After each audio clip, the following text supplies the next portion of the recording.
Vice chairman Pakistan Tehreek Insaf Shah Mahmood Qureshi साहब ने हमें ज्वाइन किया। कुरैशी साहब अस्सलाम वालेकुम। कुरैशी साहब कैसे हैं आप? अल्लाह का करम है भाई। कुरैशी साहब कुछ सवाल हैं जिनके हमें जवाब नहीं असल में मिलते, और आप क्योंकि आपसे हम रहनुमाई लेना चाह रहे हैं तो आप हमें गाइड करिएगा कि कुछ दिन पहले ऐलान हुआ कि परवेज़ इलाही साहब जो हैं वो सदर हैं पाकिस्तान तहरीक इंसाफ के। फिर एक मुशावरती कमेटी जो बनती है तो उसमें आप obviously as vice chairman you are the head, वो तो समझ आती है, लेकिन पूरी की पूरी कमेटी में परवेज़ इलाही साहब का नाम नहीं है कहीं पे। तो क्या परवेज़ इलाही साहब का अमल दखल ही नहीं रहा कि ये वो सरसरी तौर पे एक नुमाइंदगी के तौर पे एक अपॉइंटमेंट थी उनकी? नहीं, ऐसी बात नहीं है।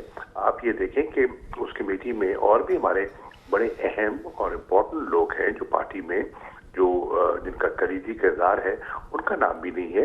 अब इमरान खान साहब ने अपनी दानिश में ये कमेटी बनाई है और वो खुदा ना खास्ता, अल्लाह तो करेगा उसकी जरूरत नहीं पड़ेगी और वो खुद ही सरबराही फरमाएंगे। इन केस जरूरत पड़े तो उन्होंने चंद लोगों की निशानदेही की है। शाह साहब, लेकिन अब आप, मुझे जो लग रहा है, correct me if I am wrong, आप, क्योंकि मैं तो आपकी पॉलिटिकल विजडम के आगे मैं क्वेश्चन नहीं करूंगा, लेकिन correct me if I am wrong, मुझे वक्त पे इलेक्शन नजर नहीं आ रहे। देखिए, आप बिल्कुल, आप जो उन्वान जो दिखाई दे रहे हैं, जो इनके बयानात आ रहे हैं, एहसन इकबाल साहब की गुफ्तगू सुन ले, राना सनाउल्लाह साहब की गुफ्तगू सुन ले, तो उनसे लगता है कि ये इलेक्शन नहीं चाहते। वो किसी से ढकी छुपी बात नहीं है। फाइनेंस मिनिस्ट्री कहती है हमारे पास पैसे नहीं है, मिनिस्ट्री ऑफ इंटीरियर कहती है हमारे पास सिक्योरिटी पर्सनल नहीं है, कभी कोई कहता है कि जी सेंसस का काम अधूरा है। ये सब कुछ है, लेकिन मुबशर भाई, असल बात है आईन क्या कहता है। आईन कहता है कि 90 रोज के अंदर इंतखाबात करवाने हैं और फिर वो सुप्रीम कोर्ट पे जाता है और सुप्रीम कोर्ट का फैसला क्या कहता है। अब अगर ये ताखीर करते हैं तो ये आईन से मावरा होगा, आईन शिकनी होगी और सुप्रीम कोर्ट का कंटेम्प्ट होगा। कोशिश ये कर रही हैं, एलानिया मुश्तरका अपना ये इजलास भी बुला रहे हैं, हर हरकत कोई वहाँ रेजोल्यूशन वगैरह करेंगे, लेकिन इससे इनकी पोजीशन मजीद कमजोर हो रही है। लोगों में ये तासुर फैल रहा है कि ये लोगों का सामना करने के लिए तैयार नहीं है। अच्छा शाह साहब, आपको तो मैं इतने अरसे से जानता हूँ, आप तो माशाल्लाह you always been on the right side of the law, ये मैं और आपके वालिद भी, आपका पूरा फैमिली, आपका एक रिकॉर्ड है इस मुल्क के लिए, रियासत के लिए, सब कुछ। लेकिन फिर जब आपके यानी सपोर्टर्स के अंदर से पेट्रोल बम्स फेंके जाते हैं या पुलिस के ऊपर अटैक्स होते हैं, तो वो हमें समझ नहीं आता कि ये किस किस्म की जो थॉट प्रोसेस है वहाँ परमिएट कर चुका है। इसको को आप लोग एड्रेस कर रहे हैं इस इशू को? जी, पहले दिन से हमारा यही ऐलान है कि हमारी जितनी जद्दोजहद होगी वो आईन और कानून के दायरे के अंदर होगी और ये हमारी पॉलिसी है। अब आप देखें, उस दिन जो वाकयात आपके सामने आए, जिसकी आप निशानदेही फरमा रहे हैं, उसमें क्या होता है। आपने तो सड़क देखी है, जमान पाक की जो नहर की पटड़ी आपने देखी है, एक तरफ से माल की साइटें भी सील कर दी गई, सुंदरदास रोड जो ईस्टर्न कॉलेज के पीछे से उसको भी सील कर दिया गया, और जो अपना ये है आपका भला हुआ तीसरा धर्मपुरा, वो भी सील कर दिया गया।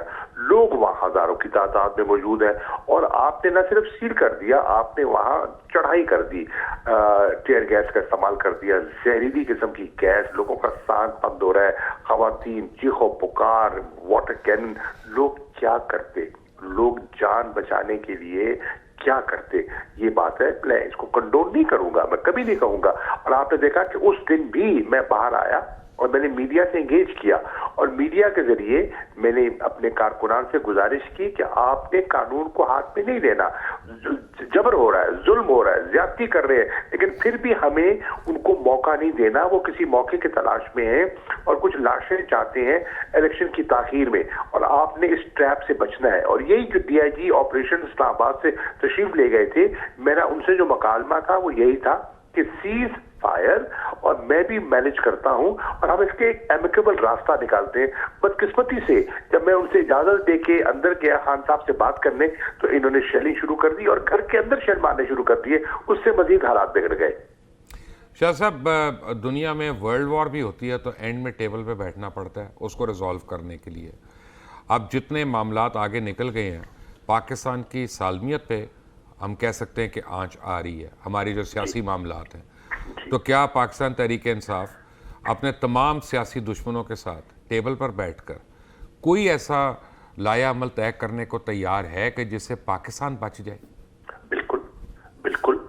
आपने बजा कहा है कि सियासत में गुफ्तगू शुनीद होती है, हम उसके लिए तैयार हैं।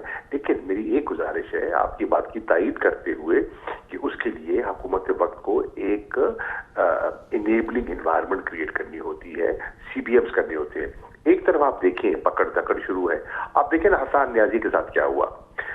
वो जमानत दे के बाहर आता है और उसको गिरफ्तार कर लिया जाता है। गिरफ्तार पहले कर लिया जाता है, पर्चा बाद में काटा जाता है। उसका जो जिस इलाके में उस पर इल्जाम लगाते हैं वो इलाका है बता थाना गालिबन खन्ना है, और उसको रखा जाता है सेक्रेटेरिएट थाने में। तो इस किस्म की जब हरकतें करते हैं, पार्टी को कलअदम करार देने की करारदादे पेश करते हैं, गिरफ्तारियां करते हैं, लाठीचार्ज करते हैं, औरतों पे हमलावर होते हैं, और फिर आप कहते हैं कि मुज़ाकरात भी होने चाहिए। They should make up their minds. मुज़ाकरात करने हैं तो माहौल और होना होगा। ठीक है। Shah Mahmood Qureshi, thank you very much for being with us.